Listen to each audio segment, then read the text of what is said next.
How old were you when you first noticed nobody gardens like your grandparents did anymore? Write it below. I read every single one. I'm 68, and half of what I know about growing food I learned standing next to my grandfather's garden before I was 10, on land most people today would call too poor to farm. He never owned a rototiller. He never bought a raised bed kit. And somehow his garden outproduced every fancy setup on our street without him ever getting down on his knees to do it. My grandfather never bought his way out of a bad back. He just did things a certain way, and some of it nobody bothers with anymore. Here's the first one, and it's not what you'd expect.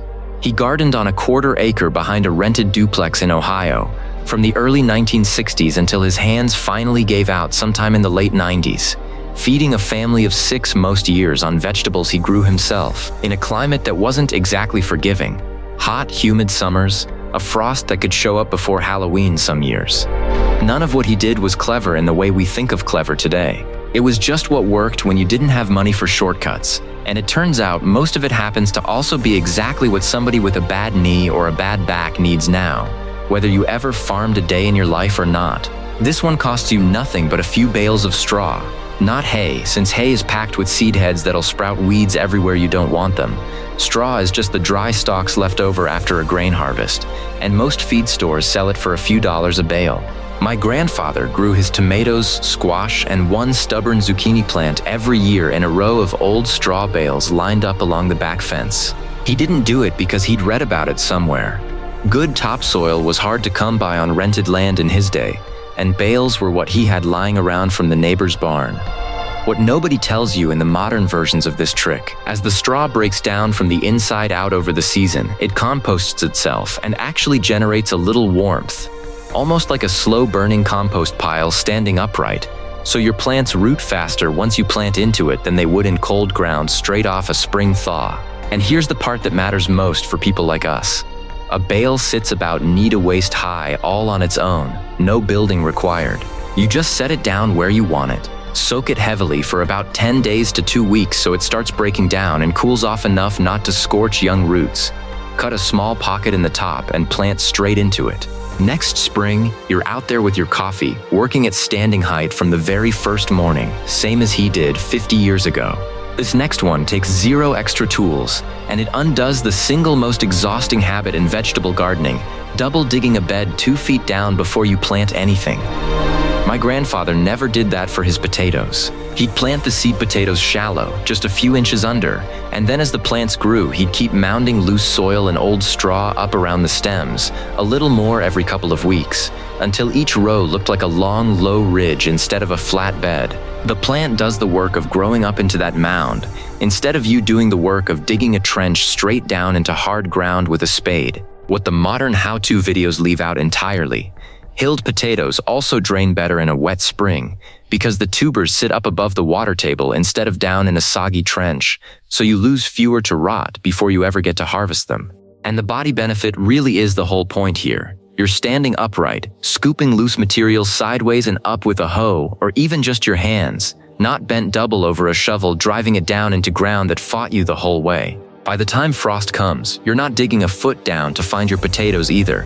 Half of them are sitting right near the surface of that mound, easy to reach without ever kneeling. If you've never gotten around to composting because turning a pile with a pitchfork sounds like exactly the kind of chore your back doesn't need anymore, you're going to like this one, because it's completely free and there's no pile to turn at all.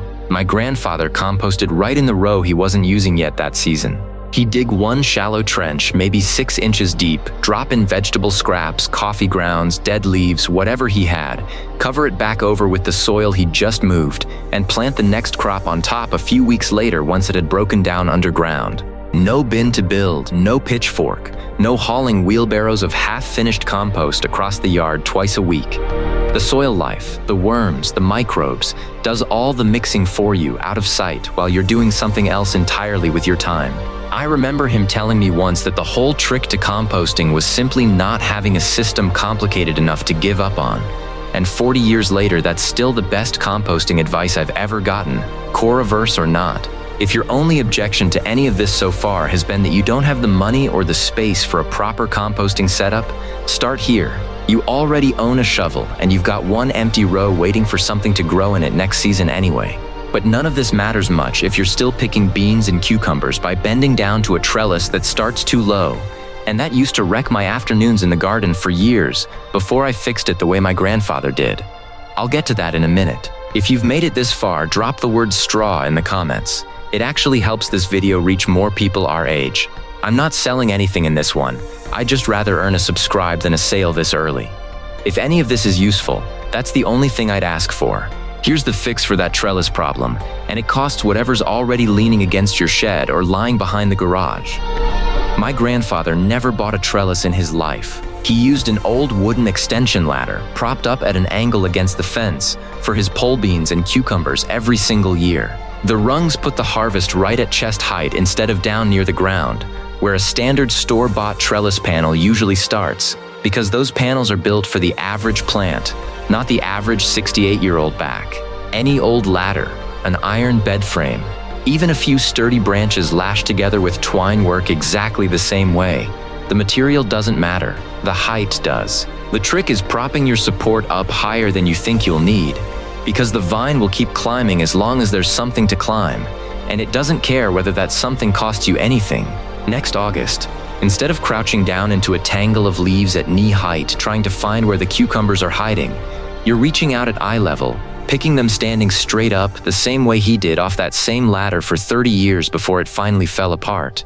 This next one is the laziest trick he had, which is exactly why I still use it 40 years later. Instead of raking up every garden trimming and hauling it across the yard to a compost pile, then hauling the finished compost all the way back weeks after that, you just chop what you cut and drop it right where it fell. Spent pea vines, once they're done producing, dead-headed flower stalks, the tough outer leaves you pull off a head of cabbage, chopped into smaller pieces with a pair of hand shears and left right on the soil surface as mulch. It breaks down in place over a few weeks, feeds the exact same bed it came from, holds moisture in the soil during a hot stretch, and suppresses the next flush of weeds while it's at it, all without you carrying a single load anywhere. My grandfather called it being too lazy to carry things twice, and he said it like it was a small confession, not a method.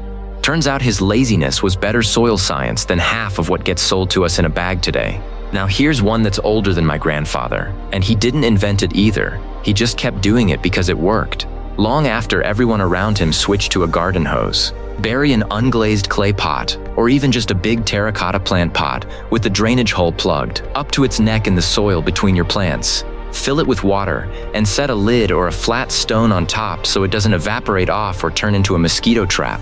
Because the clay is porous, water seeps out slowly through the walls of the pot directly into the root zone around it, exactly where the plants need it, instead of running off the surface the way a hose or a watering can does. Farmers in dry climates have used a version of this for thousands of years.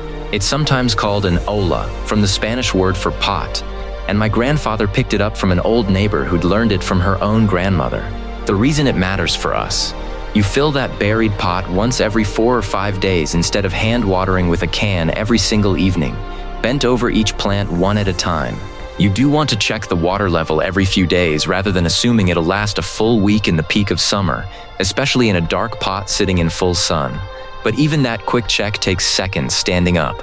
Nothing like bent over daily watering with a can. Less watering, less bending, and the plants actually handle a hot week better than they do with a quick surface spray from a hose. There's one more thing he did that ties every single one of these together, and it's the reason none of this ever felt like extra work to him. It was never separate chores, it was one system. Let me show you the last piece. Last one. Old farmhouses used to go through window sashes the way we go through phone screens.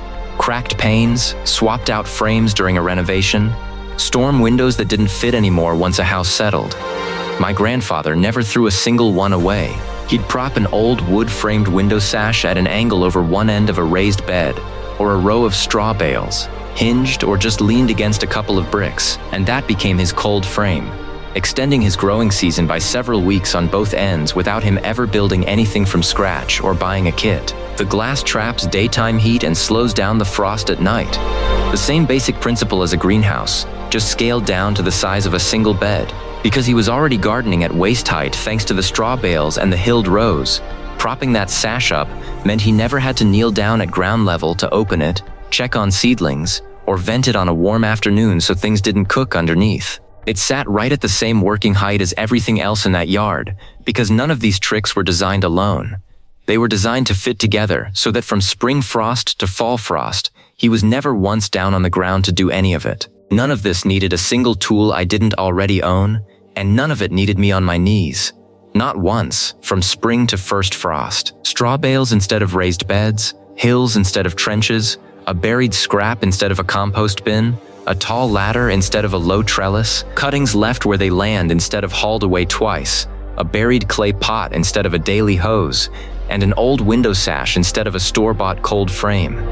7 habits, and every single one of them came from a man who never once thought of himself as having a system, just a yard he refused to let his back push him out of. What strikes me most, looking back, is that none of these were marketed as anything. Nobody put a name on the ladder trick or sold him a straw bale starter kit. They were just quietly passed down, the way most good gardening used to be, from one person's actual yard to the next person willing to try it. I think that's worth more than any of us give it credit for these days. I'm not selling anything in this one, I just want you to stick around, because there's a lot more of what he taught me still to get to. Next time, I want to show you the one setup mistake that undid 3 of these tricks for me for almost a decade before I figured out why. If your beds are in the wrong spot to begin with, none of this saves your back the way it should. That's a video for people who aren't planning on quitting anytime soon. I'm not. See you in the next one.